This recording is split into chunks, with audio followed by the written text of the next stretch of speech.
白公司在期待再起新闻，我是郭碧君。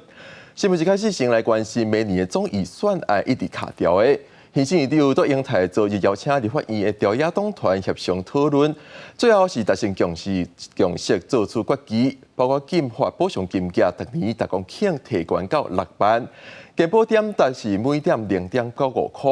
行政院伫咧明年6月30之前会完成公粮的介绍，年底之前也会提出方案。即阵国民党甲民众党也同意初8届的总预算案交予委员会来审查。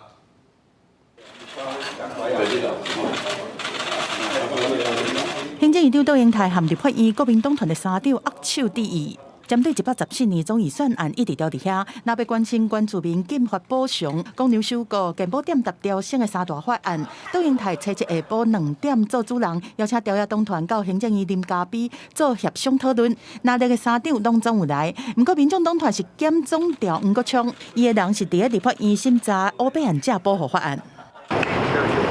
1点钟45分的关门讨论，国民党团总调鲍坤基是懊恼杜英泰有提出诚意，和调野沟通真顺，而且做成决议，包括警发补偿的金额，当年达公庆3万提悬到6万，明年以追加预算来完成。健保点达点是0.95块，行政院会伫明年6月30进前达标。公牛收购价要求农业部伫12月31进前提出完整方案，但鲍坤基不满农业部失责任。我们今天非常的生气。郑重警告这个不适任的农业部长，要他把确实的事情能够跟行政院来反映。很高兴哈，行政院这个拿出了诚意哈，然后在这几个案子当中有回到一个正轨哈。气氛非常良好，而且要善意解决，当然就是要互为啊。调野同意初8甲114年的总预算付委审查，不过财委法的修正案，调野同款是要继续攻防。主计总处讲，若是照拿赢的版本，放出6612亿的财源，就等于总预算红台一半，严重影响到中央施政。这样的话，那地方的自有财源就大幅的增加，甚至有很多的县市，它自有的财源已经高出它的支出。